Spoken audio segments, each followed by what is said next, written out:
Now in this question, it is mentioned that a mutual fund gives 20% per annum compound interest. Another investment gives the same earning in 5 years under the simple interest. 5 years under SI is same as mutual fund gives in 3 years. Mutual fund 3 years में जितना interest देता है उतना ही एक दूसरी simple interest वाली scheme 5 साल में देती है.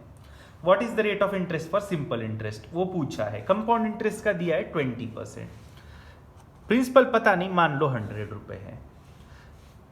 CI 20% पर एनम से आप देखोगे तो एक साल बाद 100 चेंज होके बनेगा 120, 20% बढ़ के. तो after 1 year amount will become 120. If we'll wait for 1 more year, so that means after total 2 year, it will again increase by 20%. 120 का 10% होता है 12, 20% होता है 24, 24 बढ़ जाएगा तो ये होगा 144. That means 100 रुपए प्रिंसिपल था तो after 2 year it will become 144. If we'll wait for 1 more year, that means after 3 year amount will again increase by 20% क्योंकि यहां से यहां एक और साल पास हो रहा है. 144 का 10% होता है 14.4 और 20% होता है 28.8. तो 28.8 बढ़ जाएगा तो वैल्यू होगी अमाउंट की 172.8. तो 3 साल बाद कंपाउंड इंटरेस्ट से 100 रुपए बन रहा है 172.8.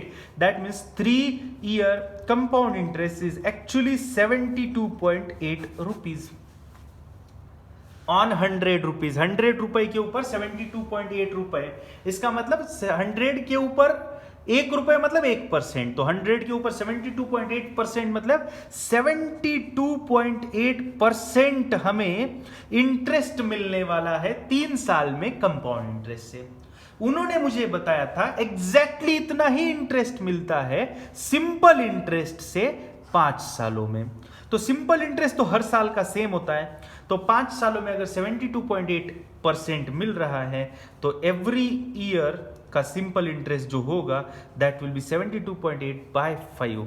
That is nothing but 14.56% per annum. हर साल 14.56% का इंटरेस्ट सिंपल इंटरेस्ट से मिलेगा.